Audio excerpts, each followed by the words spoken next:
Bado tupo katika viwanja hivi vya Mabojola Stadium ambako inaendelea ligi daraja la 3 ngazi ya mkoa wa Morogoro.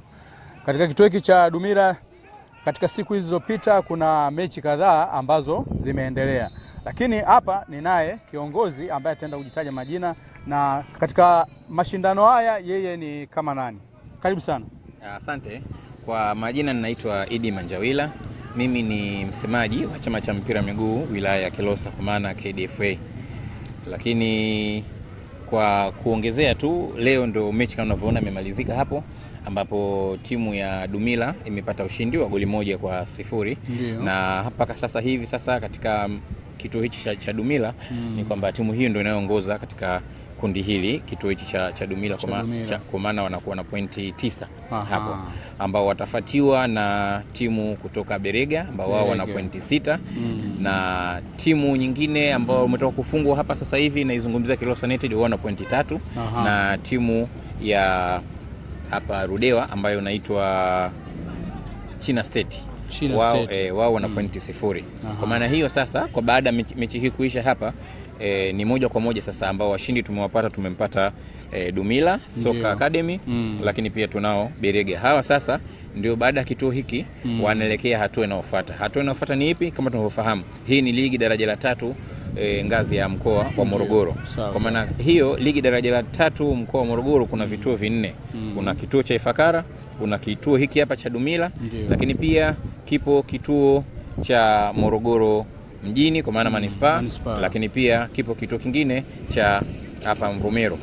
Kwa upande huu sasa tuna timu 2 na kila kituo zitatoka timu 2, kwa maana zitakuwa timu 8 watacheza ligi sasa kumpata bingwa mzima wa mkoa. Kwa upande wa Kilosa tumewakilishwa na Dumila City Academy pamoja na hawa kutoka Berega FC. Ni hayo kwa ambacho naweza kusema. Lakini kingine cha kuongezea ni kuasa sasa vijana wetu wa Kilosa. Kwa muda mrefu tulikuwa tunapata shida, michezo haijitokezi. Sasa imejitokeza, tutumie nafasi vizuri kucheza vizuri. Chini ya mwenyekiti wetu wa KDFA wilaya Kilosa Dr. Ford Chisongela pamoja na mzee wetu Juma Masime ni kwamba tuna uongozi imara. Kwa maana sasa hivi ligi Kilosa inachezwa, mpira unachezwa. Sasa niwaombe vijana katika kada hii ya michezo pamoja na viongozi mbalimbali tuweze kusimamia nidhamu kwa wachezaji wetu. Kama utakumbuka mechi 2 zilizopita hapa kulikuwa kuna timu ya China State, mchezaji wao alimpiga refa kwa maelekezo kutoka mkoani kupitia katibu wetu wa chama cha mpira miguu ndugu yetu Jimmy Lengwe. Mchezaji yule amefungiwa. Lakini pia siku ya jana timu ya China State haikuweza kufika uwanjani, kwa maana Berega wakapewa ushindi wa mezani. Kwa maana hiyo sasa timu ya China State wanatakiwa waandike barua kwa katibu wa mkoa kupitia chama cha mpira miguu wilaya ya Kilosa kwa katibu wetu wa wilaya Mwalimu Shamte Saidi, ni kwamba wajieleze kwa nini hawakufika uwanjani. Lakini mbali na hapo, adhabu zitachukuliwa dhidi yao. Inawezekana kurudishwa nyuma daraja ama uongozi na hekima za viongozi wetu wa mkoa wataona nini kinafaa. Lakini kwanza wanatakiwa waandike barua kujielezea sababu zipi ambazo zimewafanya wao washindwe kufika. Unakuja kuona wote tuna viongozi ambao wapo tayari kuona mpira kwanza unachezwa, na ndio maana wakataka kujua sababu katika mazingira kama hayo. Kwa hiyo kimsingi ni hayo kwa siku hii ya leo. Tangu ligi hii ianze, changamoto zipi ambazo mmekutana nazo? Kimsingi tunaziona changamoto ni hizi za kawaida, ni za kimpira. Kwa maana kukosekana kwa proper management katika hizi timu. Of course ni jambo ambalo tulitarajia, lakini kwa sababu ndio kwanza mwanzo tumeanza. Kukumbuka sisi tuna hata miezi 6 tujamaliza tangu kuingia madarakani, na ndio tunaanza kufufua matumaini ya vipaji mbalimbali katika wilaya yetu ya Kilosa. Kwa hiyo ni changamoto ndogo ndogo ambazo tunazikabili vizuri. Tuna kwa kushirikiana na wadau mbalimbali tumeanza kuonyesha juhudi na tumepata mwamko mkubwa mno. Watu wengi walitarajia kuona tungeishia njiani, lakini sasa hivi matokeo yake ni kwamba tumepata kuungwa mkono. Lakini pia serikali yetu ya wilaya ya Kilosa very supportive, kwa maana anatunga mkono kwa namna moja ama nyingine. Kwa maana hiyo tunaamini msimu unaokuja utakuwa mzuri na utakuwa na timu nyingi zaidi. Lakini kubwa la kusisitiza kwa sasa hivi tuziombe sasa uongozi, timu mbalimbali zijisajili, kwa maana usajili wa pale BMT wanatakiwa wafike katika ofisi zetu za chama cha mpira miguu wilaya ya Kilosa, waanze sasa kufuatilia namna gani wanaweza kusajili timu zao. Timu zinatakiwa zisajiliwe ziwe na kibali maalum kutoka BMT. Hapo ndo sisi kama chama tunaweza kuzitambua. Hizi ndondo za mtaani hazitufikishi popote, hazitusaidii. Lakini hapa sasa tumepata timu kama hizi zinazotupeleka kuwakilisha katika mkoa. Inaweza katokea miongoni mwao kutoka Kilosa ikaenda kutuwakilisha kitaifa ligi daraja la pili kucheza FA kule. Umeona?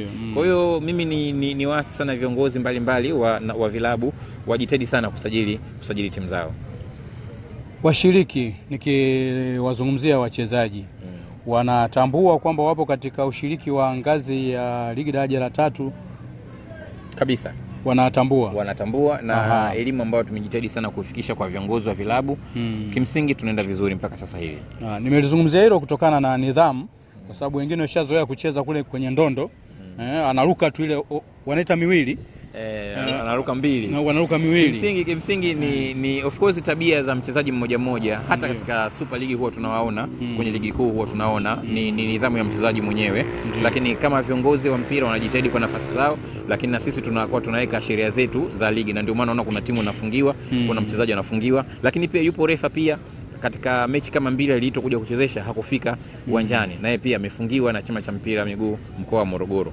Maelezo zaidi nadhani tutakuja kuyapata mkoa wameamuaje, lakini mpaka sasa hivi tuna taarifa hiyo wao kufungiwa. Kwa maana nidhamu ni kitu ambao kinachozingatiwa mno katika ligi hii ambayo ilikuwa sasa hivi. Ndio.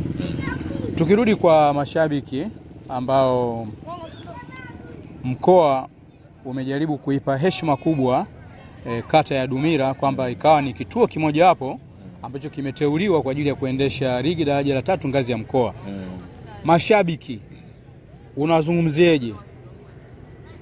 Wamejitokeza kwa wingi, wamekuwa si kuhusiana na mashabiki, hatukuwa na idadi kubwa ya mashabiki. Nadhani nafahamika kipindi ni kipindi cha kampeni, watu kutoka vyama mbalimbali, lakini wapo ambao mashabiki wa mpira kindakindaki, nadhani mwenyewe umewaona waliokuepo hapo uwanjani. Lakini pia kingine kilichochangia ni kwamba wengi walishazoea ligi zile za ndondo, kwa maana wachezaji wenye majina makubwa kufika hapa. Lakini walichokutana nacho wamekutana kitu cha utofauti. Lakini mbali na hapo waliofika uwanjani tangu siku ya kwanza mpaka hii leo bado tupo nao, kwa sababu wameona kabisa kuna vijana wadogo na wanacheza mpira vizuri kabisa, tena tofauti na hata wale ambao wa ndondo lova.